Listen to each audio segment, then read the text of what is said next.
1990. Japón era el futuro. La economía crecía más rápido que cualquier otra en el mundo desarrollado. Tokio era más cara que Nueva York.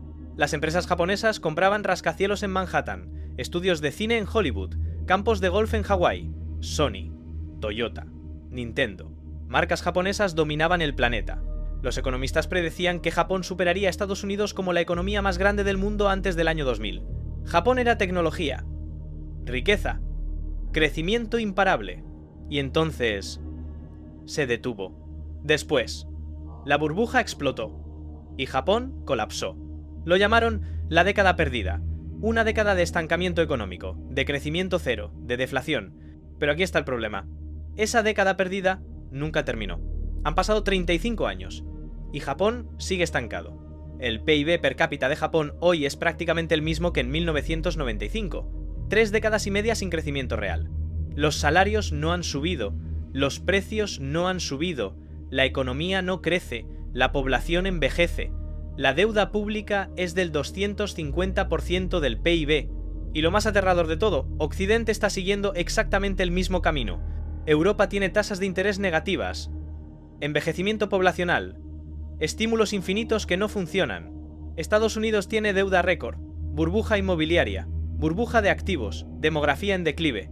Japón no es una anomalía, es una advertencia. Hoy vas a descubrir qué le pasó a Japón, por qué no pudo escapar, y por qué Europa y Estados Unidos están repitiendo los mismos errores paso por paso.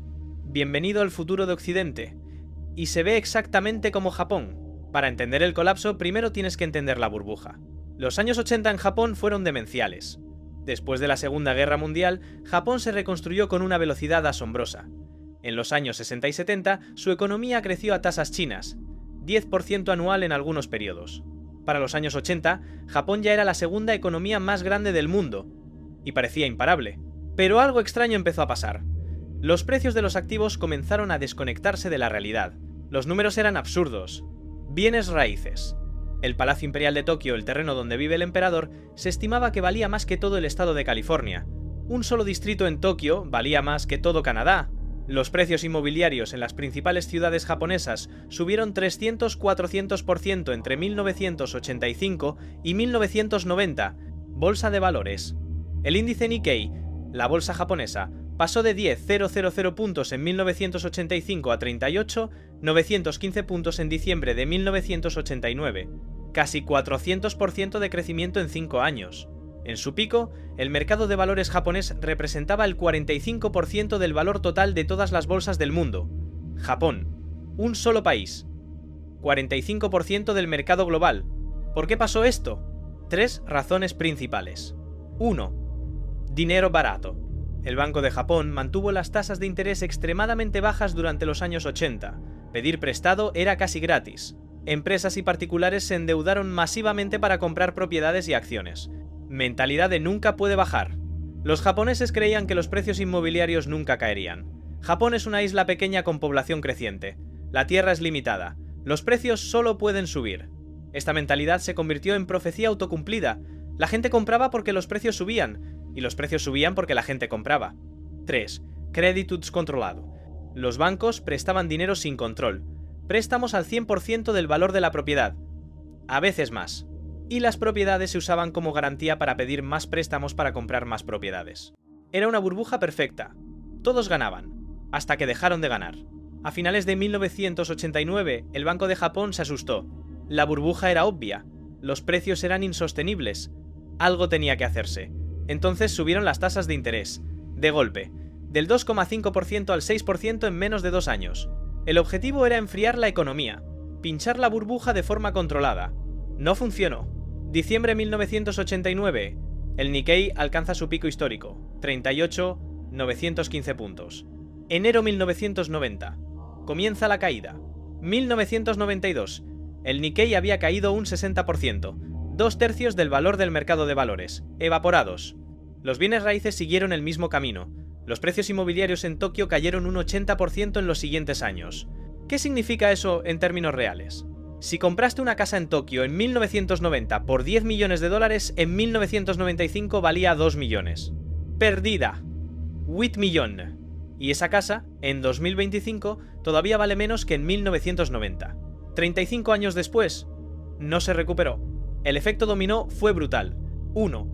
Bancos colapsaron. Los bancos habían prestado billones de yenes respaldados por propiedades sobrevaluadas. Cuando los precios cayeron, esas garantías no valían nada. Los préstamos se volvieron impagables. Los bancos quedaron llenos de préstamos no productivos, non-performing loans, deudas que nunca serían pagadas. Pero aquí está lo clave. El gobierno no dejó que los bancos quebraran. Los rescató. Los mantuvo vivos artificialmente. Esto creó lo que se llama bancos zombies, instituciones técnicamente quebradas pero mantenidas funcionando por el gobierno. Empresas zombies. Lo mismo pasó con las empresas. Muchas estaban técnicamente quebradas, no generaban suficientes ganancias para pagar sus deudas. Pero los bancos zombies no podían permitirse que quebraran, porque si lo hacían, los bancos tendrían que reconocer las pérdidas. Entonces siguieron prestándoles dinero, manteniendo empresas muertas vivas, empresas zombies, que no crecen, no invierten, no contratan, solo sobreviven. 3. Consumidores dejaron de gastar. Las familias japonesas vieron cómo sus ahorros en acciones y propiedades se evaporaron, se sintieron más pobres. Entonces dejaron de gastar, empezaron a ahorrar más. Esto causó deflación. Los precios empezaron a caer, y cuando los precios caen, la gente espera para comprar. Si espero, será más barato. Esto empeora la deflación. Las empresas venden menos, bajan precios, ganan menos, despiden gente, la gente tiene menos dinero, gasta menos. Es una espiral deflacionaria. Y Japón cayó en ella. Y nunca salió. Lo llamaron la década perdida. 1991 hasta 2001. 10 años de estancamiento. Pero cuando terminó la década, nada había mejorado. Entonces lo llamaron las 2 décadas perdidas. 1991 hasta 2011. Y luego las 3 décadas perdidas. 1991 hasta 2021. Ahora estamos en 2025. Han pasado 35 años. Y Japón sigue igual. Los números son brutales. PIB per cápita. 1995. $43.000. Ajustado a dólares de hoy. 2025. $42.000. 35 años. Crecimiento real. 0. Salarios. Los salarios en Japón hoy son prácticamente los mismos que en 1997, 28 años de salarios planos. Deflación persistente. Japón tuvo deflación, precios cayendo durante casi 20 años seguidos. Solo en los últimos años ha vuelto una inflación muy leve. Deuda pública. 1990, 60% del PIB. 2025, 250% del PIB. La deuda más alta del mundo desarrollado. Y creciendo. Población. 1990, 123 millones. 2025, 124 millones pico en 2010. 128 millones, la población dejó de crecer. Y ahora está disminuyendo. ¿Por qué no se recuperó? Japón intentó todo. Y nada funcionó. Después del colapso de 1991, el gobierno japonés hizo lo que todos los gobiernos hacen en una crisis: imprimir dinero y gastar. 1. Estímulos fiscales masivos. El gobierno japonés lanzó paquete tras paquete de gasto público. Construcción de carreteras, puentes, infraestructura. Gastaron billones de yenes. Y la deuda pública explotó del 60% al 250% del PIB. ¿Funcionó? No. La economía creció un poco durante los periodos de gasto, pero cuando terminaban los estímulos volvía a caer. 2. Tasas de interés cero. 1999. El Banco de Japón bajó las tasas al 0%. Por primera vez en la historia moderna, pedir prestado era gratis. La idea: si el dinero es gratis, la gente pedirá prestado y gastará. Las empresas invertirán, la economía crecerá. ¿Funcionó? No. Las empresas no querían pedir prestado, estaban llenas de deuda. Los consumidores no querían gastar, preferían ahorrar. Tasas al 0% durante más de 20 años. Y la economía no creció. 3. Tasas de interés negativas. 2016. Japón fue más allá. Tasas de interés negativas. Eso significa que si dejas dinero en el banco, pierdes dinero. La idea era forzar a la gente a gastar. ¿Funcionó? No. La gente simplemente sacó el dinero del banco y lo guardó en efectivo, literalmente debajo del colchón. 4. Quantitative Easing QE. Impresión masiva de dinero. 2001. El Banco de Japón empezó a comprar bonos del gobierno con dinero recién impreso. 2013. Abenomics. El primer ministro Shinzo Abe lanzó un programa masivo de QE. Imprimieron yenes como nunca antes. La idea: inyectar dinero en la economía para causar inflación y crecimiento. ¿Funcionó? Parcialmente. Hubo algo de inflación, pero el crecimiento siguió siendo anémico. 5. Devaluación del yen. Japón dejó que el yen se debilitara para hacer sus exportaciones más competitivas. Ayudó un poco, pero no fue suficiente. Entonces, ¿por qué nada funcionó? Porque el problema de Japón no es monetario, es estructural. El problema real de Japón se puede resumir en 2 palabras: viejos y zombies. Problema 1. Población envejeciendo. Japón tiene la población más vieja del mundo. Datos demográficos. 29% de la población tiene más de 65 años. Solo 12% tiene menos de 15 años. Tasa de fertilidad. 1. 3 hijos por mujer necesitas 2.1 para mantener población estable. Población en declive, perdiendo 500.000 personas al año. Para 2050, Japón podría tener menos de 100 millones de habitantes. 25 millones menos que hoy. ¿Por qué es esto un problema económico? Porque el crecimiento económico viene de 2 cosas. Más trabajadores. Crecimiento poblacional. Trabajadores más productivos. Mejoras tecnológicas. Si tu población está disminuyendo, necesitas que la productividad crezca mucho para compensar. Japón no lo está logrando. Además, una población vieja es cara. Pensiones, salud, cuidado de ancianos, todo eso cuesta dinero. Y menos trabajadores jóvenes significa menos gente pagando impuestos para financiarlo. Es una trampa demográfica. Problema 2. Empresas zombies. Recuerda, después del colapso de 1991, muchas empresas quedaron técnicamente quebradas, pero los bancos no las dejaron morir. 35 años después, esas empresas zombies todavía existen. ¿Qué es una empresa zombie? Una empresa que no genera suficientes ganancias para pagar sus deudas. Pero sigue funcionando porque los bancos siguen prestándole dinero. ¿Por qué los bancos hacen eso? Porque si la empresa quiebra, el banco tiene que reconocer la pérdida, y los bancos japoneses están tan llenos de préstamos malos que no pueden permitirse reconocer más pérdidas. Entonces siguen prestando, manteniendo empresas muertas vivas. ¿Cuál es el problema? Las empresas zombies no invierten, no innovan, no contratan, no crecen, solo sobreviven.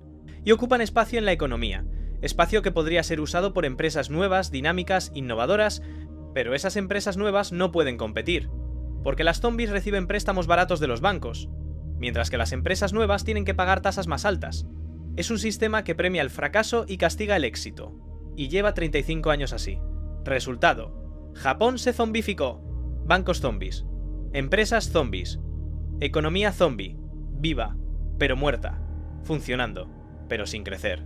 Ahora viene la parte aterradora. Occidente está repitiendo exactamente los mismos errores. Europa. Demografía. Tasa de fertilidad. 1.5 por debajo de reemplazo. Población envejeciendo rápidamente. Italia, España, Alemania. Todos con poblaciones en declive o estancadas. Políticas monetarias. 2014 hasta 2022. Tasas de interés negativas en Europa. Quantitative easing masivo desde 2015. Deuda pública creciendo. Muchos países de la UE superan el 100% del PIB. Empresas zombies. Un estudio del Banco de Pagos Internacionales encontró que el porcentaje de empresas zombies en Europa aumentó del 5% en los años 90 al 12% en 2020. En Italia y España, más del 15% de las empresas son zombies. Resultado: Europa está estancada. El crecimiento del PIB per cápita en la zona euro ha sido anémico desde 2008. Japón 2. Estados Unidos. Demografía. Tasa de fertilidad. 1.6 por debajo de reemplazo. Baby boomers jubilándose en masa. Sin inmigración masiva, la población se estancaría. Políticas monetarias. Tasas casi cero. QE masivo. Billones impresos. 2020 hasta 2021. Estímulos fiscales récord. Empresas zombies. El porcentaje de empresas zombies en Estados Unidos pasó del 2% en los años 90 al 10-15% en 2020. EUDA. Deuda pública. 120% del PIB, similar a Japón en los 2002, camino a 250%. Burbujas de activos. Burbuja inmobiliaria. Precios de casas desconectados de salarios. Burbuja de acciones. Valuaciones históricamente altas. Burbuja de deuda corporativa. ¿Te suena familiar? Japón 1989. La diferencia: Estados Unidos todavía tiene crecimiento poblacional gracias a inmigración, pero si eso se detiene, Estados Unidos se convierte en Japón. Europa ya es Japón, solo que no lo admiten. Entonces, ¿por qué Japón no puede escapar? ¿Y por qué Occidente tampoco podrá? Porque una vez que caes en la trampa deflacionaria con demografía en declive, no hay salida fácil. Opción 1. Dejar que las empresas zombies quiebren. Suena lógico. Limpia el sistema, deja que empresas nuevas tomen su lugar. Pero si haces eso, los bancos zombies también quiebran. Y eso causa una crisis financiera. Japón no quiere otra crisis. Entonces no lo hace.